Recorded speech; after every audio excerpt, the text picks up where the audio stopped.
হ্যাঁ বন্ধুরা, একদম ঠিকই শুনছো। দীঘার বুকে মাত্র 600 টাকায় লাক্সারি এসি হোটেল, তাও আবার সমুদ্র সৈকত থেকে মাত্র 3 মিনিটের হাঁটা পথে। তবে প্রথমেই বলি, এটা কিন্তু কোনো পেড প্রমোশন নয়। আমি নিজেই এই হোটেলে থাকার অভিজ্ঞতাটাই শেয়ার করবো আজ তোমাদের সাথে, এবং হোটেলে থাকার ইনভয়েসটাও দেখাবো তোমাদের, যাতে রুম রেন্টটা ঠিক বলছে কিনা তোমরা নিজেরাই যাচাই করে নিতে পারো। চলো তাহলে একদম প্রথম থেকে ভিডিওটা শুরু করা যাক।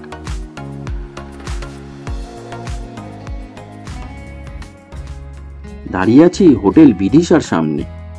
বাঁদিকে জাস্ট 2-3 মিনিট হাঁটলেই দীঘা রেলওয়ে স্টেশন। হোটেলটা দেখতে কিন্তু বেশ ভালোই, তাই না? আর ডান দিকে 3 মিনিট মতো হাঁটলেই সমুদ্র সৈকত। হোটেলের এক্স্যাক্ট লোকেশনটা পরে আবার ভালো করে বলছি, আগে চলো হোটেলটা ভালো করে দেখাই তোমাদের। মেইন গেট দিয়ে ঢোকার মুখেই সামনে পড়বে ছোট্ট একটা সাঁকো। ডান দিকে আছে একটা ঝর্ণা, কয়েকটা বসার জায়গা, আর তার পাশেই গাড়ি পার্কিং এর জায়গা। এটা একটা ছোট্ট পার্কও বলা যায়। বাঁদিকে আছে একটা হাতি বা স্লিপ, কিছু বসার জায়গা আর দুটো দোলনা। দাঁড়াও, সামনে থেকে দেখাচ্ছি। হোটেলের নিজস্ব এই ছোট্ট পার্কটা দেখে তো বুঝতেই পারছো যে সাথে বাচ্চা থাকলে ওরা বেশ ভালোই এনজয় করবে এই হোটেলে আসলে। ভিতরে ঢুকেই সামনে রিসেপশন। এই হোটেলে নিজস্ব রেস্টুরেন্ট থাকায় বাইরের খাবার কিন্তু ভেতরে অ্যালাউ নয়। আর এই হোটেল বিদিশার চেক ইন চেক আউট টাইমটা হলো সকাল 11টা ও সকাল 10টা। এখানে বসার জন্য আছে টোটাল 3টে সোফা। আর পাশেই রাখা আছে একটা সুন্দর অ্যাকোরিয়াম। চলো এবার রুমটা দেখাই তোমাদের। এই হোটেলে সিঁড়ি ও লিফট দুটোই আছে। আমি লিফটে করে উঠছি 3rd ফ্লোরে আমার রুমে যাওয়ার জন্য। লিফটের পেছন দিকটা কাঁচের হওয়ায় লিফট দিয়ে উঠতে উঠতে বাইরেটা দেখতে কিন্তু বেশ ভালোই লাগে।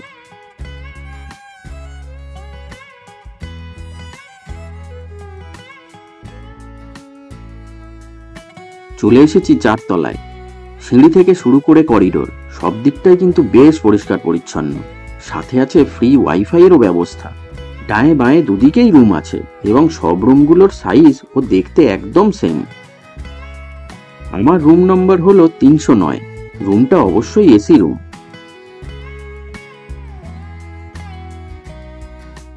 রুমের ভেতরে ঢুকেই বাঁদিকে পড়বে ওয়াশরুম, সেটা দেখাচ্ছি একটু পরে।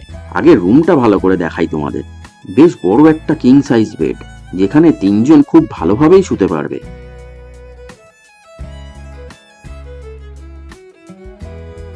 আছে টিভি, ও টিভির দুপাশে আছে বেশ বড় দুটি কাবার্ড। ভিতরে ব্ল্যাঙ্কেট রাখা। অনেকে এসি চালিয়ে ব্ল্যাঙ্কেট গায়ে দিয়ে ঘুমানো পছন্দ করেন, তাদের কথা মাথায় রেখে এই গরমকালেও ব্ল্যাঙ্কেটগুলো দেওয়া হয়।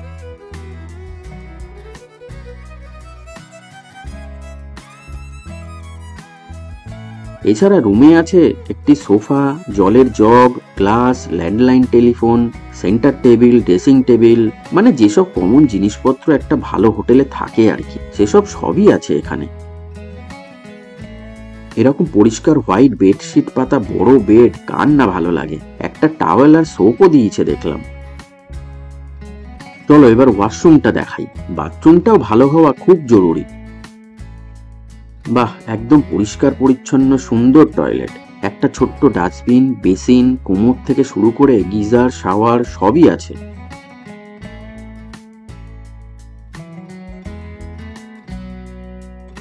আয়নাটাও বেশ বড়। যাক, রুমের সাথে সাথে বাথরুমটা দেখেও শান্তি পেলাম।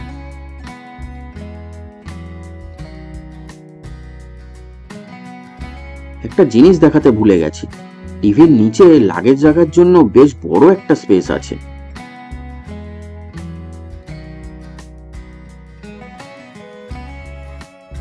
এছাড়া বেডের দুপাশেই আছে প্লাগ পয়েন্ট। বাহ, সাথে গুড নাইটও দিয়েছে দেখছি। পাশেই আছে একটা জানলা ও একটা ছোট্ট বারান্দা। চলো দেখাই একটু। যেহেতু এটা হোটেলের পিছন দিকটা, তাই দেখার তেমন কিছুই নেই। তবে বলবো, রুম খালি থাকলে রোড ফেসিং রুমগুলো নিতে পারো। ওদিকের ভিউটা বেশ ভালো।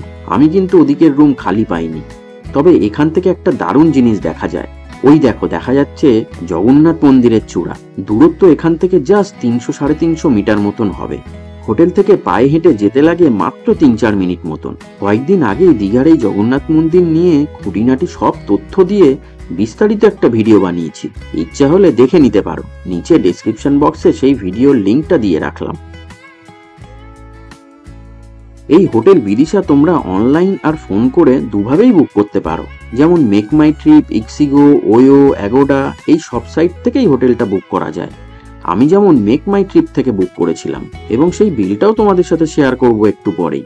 তোমরা যদি 4-5 জনের গ্রুপে আসো তাহলেও চিন্তা নেই, আছে এরকম বড় কিছু সুপার ডিলাক্স এসি রুম, যেখানে থাকবে 2টো বেশ বড় সাইজের বেড। আর তোমরা তো জানোই সিজন অফ সিজনে রুম রেন্টগুলো কিন্তু খুবই আপ ডাউন করে, তাই ভাড়া কখনোই ফিক্স নয় এখানে। গ্রাউন্ড ফ্লোরে এই হোটেলের নিজস্ব রেস্টুরেন্টও আছে। রেস্টুরেন্টের মেনু কার্ডটা একটু দেখাই তোমাদের। দেখে যা বুঝলাম দামগুলো সব আর 5টা রেস্টুরেন্টের মতনই। মেনু কার্ডটা একটু তাড়াতাড়ি দেখালাম, দরকার হলে তোমরা ভিডিওটা পজ করে একটু দেখে নিও।